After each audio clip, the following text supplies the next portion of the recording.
Ladies and gentlemen, we are back with another edition of Marvel Future Fight First Impressions of the new update by Cynicalex. Let's dive right in. I had no time to test Nico Minoru, aka Sister Grimm, but she looks really nice, and that's more than half the battle. As for Dr. Voodoo, he also looks pretty dope, and he's very proc-friendly, but there's a bit of confusion with the Panic ability, the new Panic thing that he has on his Cursed Staff, his 6th skill, his Awakening skill, and the ability, the new ability that Man-Thing has on 3, 4, and 5. It says in the menus, if you go to the skill name glossary, that it can be applied on world bosses and enemies who cannot be debuffed, which should also apply to world boss legends. However, it does not work, so I don't know what's going on. It applies to world boss ultimates, it doesn't apply to world boss legends. It's not that we expected it to be applicable to World Boss Legends, it's just that the text here makes it sound like it is applicable to World Boss Legends, and I had some people saying that it was applicable to World Boss Legend, and I can't replicate that at all. So I don't know what the hell's going on. However, if it does indeed work and Panic does apply to World Boss Legends, then you may see a new meta evolve in the game where people use either Man-Thing or Dr. Voodoo to apply Panic, because 30% increased basic damage received is massive. Like, that's a huge buff. And if you use Voodoo's lead, you can actually amplify that because it increases the effect by 40%. So that 30% bumps up to 42% increased damage dealt, which is absolutely nuts. So we're going to have to keep an eye on that. But in the meantime, I think most people are going to be talking about Doctor Strange. Now, we did day 1, tier 4 Doctor Strange. Boom! We're going to have a video up on that tomorrow, soon. But in the meantime, I just wanted to have a big shout out to Jazwinder, who made it possible. And then also to say, I'm disappointed. I don't want to label this as a dud just yet. I don't want to say what I'm about to say, but I'm going to say it. I think he's bugged. I think he's either bugged, or I think the devs went a little bit too far with their sort of rebalancing of Doctor Strange.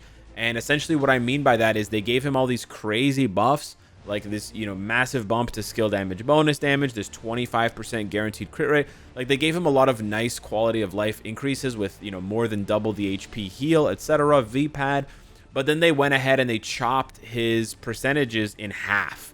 So look at this, 70% energy damage, 70% of energy attacks, 80%, 70%. So just remember, 70, 80, 70 on his 5, 4, and 3. You go back 1 year to the Multiverse of Madness uniform, which should be worse. And by all other counts, it's worse. It has a worse uniform effect, and it has a worse leadership. So what's going on here? Let's take a look. Instead of 70% on the 5th skill, it's 139. It's literally double. What about here? It's 135. Not quite double of 80, but still, holy shit.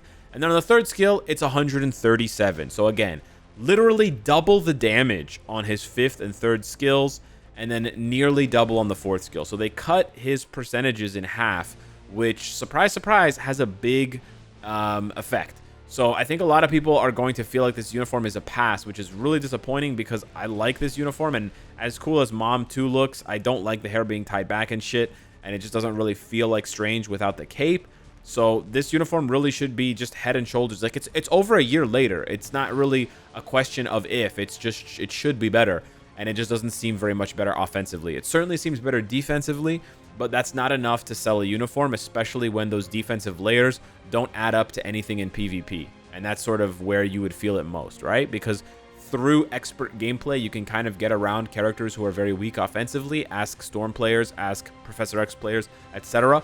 But you can't make up for damage, right? There's not much you can do to make up for damage. And I have a very stacked build, and it seemed very similar between the two uniforms. So I am disappointed in that. And I think other content creators are going to sort of discover or have already documented the same things happening. So I urge the devs to really just go back and bump some of the stuff up, man. Bump this up to 100, bump this up to 100, bump this up to 100, and we should be fine. There should be a clear cut 15 to 20% difference in the damage between the old uniform and the new uniform. It's a year. It's been more than a year, bro. It's been like 16 months. It's unacceptable. It's unacceptable. Yeah, so that is disappointing, unfortunately. The other thing that's disappointing is the new team collection. A lot of people have been hitting me up about this. I feel torn. I feel torn because on the one hand, I can understand how newer players and how very low spenders or free-to-play players are going to feel like this is kind of bullshit because if you look at some of the quests that they want you to do, and the quests aren't really quests. They're not really challenges in the form of like playing the game. It's more challenges in the form of spending crystals. Because, for example, if you take that, I know it's kind of hard to see because it's dark, but the Mystic Masters there, you have to get legendary rank on those 7 uniforms. And by the way, the first 4 are all Doctor Strange uniforms. That's just kind of bullshit. Like, if you don't have the old uniforms, you're just buying them to get these minor buffs, right? It doesn't seem very fun, and it doesn't seem very fair. Take a look at this one here, Wolverine's clones. They want you to buy 3 separate old Wolverine uniforms and then 2 separate old X-23 uniforms. If all of these characters were meta, I can understand it. But even then, it's tough to sell. But as it stands now, that's not even the case. Like, you know, this is just brutal, right? If you take a look at this one here, reaching tier 2 is fine. Reaching tier 3 or Transcendent is fine. But if you're telling me I have to buy Nightcrawler's uniform, I have to buy X-23's uniforms, these are shit uniforms. These are, like, this is her newest uniform, and it's not good. This one is just straight up shitty, right? And yeah, you can make the argument that these things have value because they're also optional uniforms, but again, that's a very high price to pay. You're talking 1,000 crystals a pop. Why not discount these uniforms, right? If they were to release this and say, hey guys, we're going to discount all these uniforms by 50% permanently, so they can always be purchased. These old uniforms can always be purchased for like 600 crystals. That's amazing, right? Tons of players would be on that. And before you get at me with some of these crystals being gold cost uniforms, or some of these uniforms being gold cost rather than crystal cost, it's very few. We checked, and it's very, very few uniforms that are gold cost instead of crystal cost. I believe on this page here, it's only the Green Goblin Ultimate one. Everything else, from the 3 Green Goblins to the 3 Venoms, are all for crystals. So yeah, unfortunately, that's the way that I think a lot of players are going to react to this. They're just going to ignore it, even if their favorite character is here. However, I will say this, as a veteran of almost 9 years, and as a spender, this does feel good. It does feel good, and I'm not going to lie that it feels good because I have all of these things, right? They're basically rewarding you for having a completely stacked account.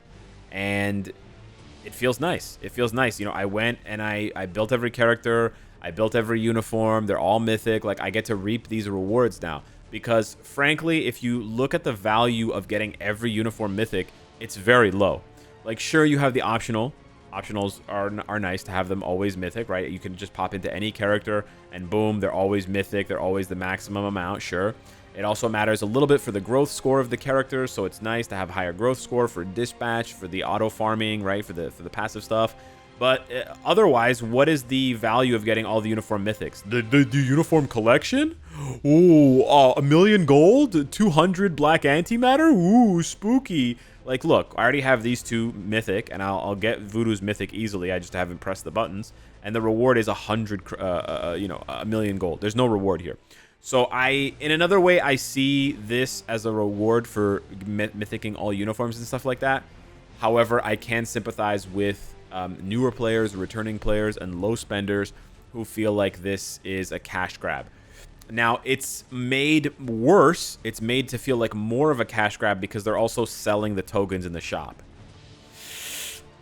Yeah, and this is kind of a dirty one. I really wish that they had waited like a couple of months at least to do this. But clearly they want to bump up their numbers. Quarter 3 and quarter 4 tend to be pretty weak for Marvel Future Fight as far as money making goes. So they're probably trying to shore up those numbers so that they come in, you know, above expectations and someone gets a reward or a promotion or some shit. Maybe someone's looking to change to a different department and whatever. But yeah, this is just kind of disappointing. It's obviously super overpriced, 280 tokens. It's wild. And again, these tokens are just to go in, right? They're just to go in and upgrade this thing right here, you know? And then, yeah, sure, if you can get it upgraded all the way to 18, yeah, you get some pierce, you get 10% pierce and 40% attack. That's huge. But remember, it only applies to the characters here, right? It only applies to these characters you're seeing here. It doesn't apply to everyone on your roster. So don't be too worried about this as far as power creep goes. But I would say that in the next few months, and then in the next few years, you're going to have to be a bit careful when you look at characters that are being re-reviewed. So basically new reviews of these existing characters as far as this goes, because it can skew the power level. Doctor Strange with 25% Pierce, he seems quite competitive with characters recently like Cable, Professor X, etc. Doctor Strange with 35% Pierce, he's gonna blow up the game. He's gonna he's gonna make the other combat the blast types look like chumps. So that definitely can skew things, and I'm just saying, it's a bit of a warning to you guys to be careful. I will have a sort of a guide on the team up collection and sort of my best tips for you. But yeah, it's definitely a divisive thing, and some people are gonna like it, some people are gonna hate it. I think it's just gonna be one of those things where it's either you love it or you hate it. For the rest of the update, there's not really much to talk about. We have a new Timeline Survival, which I'm really happy. I really like Timeline Survival. I'm glad that they're still doing it all the time here now. We also have these time attack special items, which are going to pop up like crazy when you open the game, and they're super annoying. There are a couple of good ones, although they are expensive, like this one where you get a P-card selector. And also this one, which is not bad, with a 6-star premium and a Mega Tier 2 and a competitive number of crystals. But just be careful not to spend too much, because Black Friday is around the corner. It's just 2 months away before Black Friday. And if you don't know already, Black Friday is when the best deals come to Marvel Future Fight, and that's when your buck will go as far as possible. The last thing I wanted to wrap up the video with, aside from once again doubling down to beg the devs to maybe buff Doctor Strange a little bit, like he should be a little bit stronger, real talk, is the token. So if you go to the archive and you go to the event token archive, you will see that there is already a token for the Midnight Suns event, and this is themed around Dr. Voodoo. It looks really cool, and you're going to be able to exchange these tokens for the premium card chest box, or the CTP chest box, or the Mega Tier 2. You know the deal.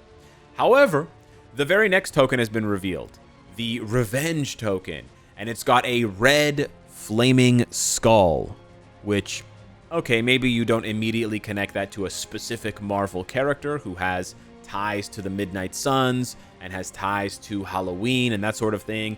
But then if you go to the Timeline Survival and you run through the little, there's sort of like a preamble, there's a little like cutscene. Ghost Rider's character model is missing from that cutscene. And I'm guessing that they accidentally put in his new uniform as the model, and they forgot to, because they can't enable it, right? So they forgot to switch it back to the old uniform, and so it pops up, and then that's why his character model was just blank. And then, if that isn't enough, it was also data mined. So yeah, just in case you guys are wondering, it seems that Ghost Rider was data mined, and it's highly likely that these tokens are for his uniform that he will be getting. Now, this looks to be a Halloween-themed token. So if you go back last year and you take a look, we had the Halloween token shop. It says Halloween token shop here, whereas here I don't believe it says Halloween. It just says Revenge token. Yeah, it doesn't actually say Halloween token, whereas the other one said like cool summer token. So this might not be the sort of seasonal uniform. Ghost Rider might not land as a seasonal uniform. He may be a mid-month tier 4, and then we may get the seasonal uniforms bleeding over into the first week of November. So we may have 2 mid-month updates back to back. We've already had 2 updates this year with 2 mid-months, so it's unlikely, but it's also strange that they just called it the Revenge token. They may just be trying to hide the fact that it is the shop token, like we had for, Halloween before, summer, April Fools, and Christmas, but we'll have to wait and see. So yeah, Doctor Strange tier 4, very cool, but I think he needs a buff. Ghost Rider on the horizon, also very cool. But yeah, we need to do a lot more digging here, and I think the devs need to clean this up a little bit, because the update's a little sloppy. On top of everything else, I mean, not that this matters the most, but just to sort of highlight the sloppiness, if you go over to Dr. Voodoo and you look at his Transcendence achievement, it says Brothers Revenge, transcend potential with Domino. Huh. Last time I checked, although Brother Voodoo likes the black and white, he's not Domino. And while I would assure, I'm guessing he'd want to clap those cheeks like most Marvel characters would when talking about Domino, I don't think that's what they meant here. So yeah, I think it's just it's a mistake. It's not a huge mistake. It's not game breaking, but if you couple all of this with the other sloppy stuff, if you couple it with the sort of lukewarm reaction to Doctor Strange, you kind of feel like they rushed this out, or they didn't think it through. And then you couple that with all the sales, and then you're just kind of like, I don't really want to give these guys money right now. So yeah, I hope the devs clean shit up. Thank you for watching. Hit me up in the comments down below. Let me know what you think. Doctor Strange tier 4 coming soon. And I'll see you in the next one. Take care.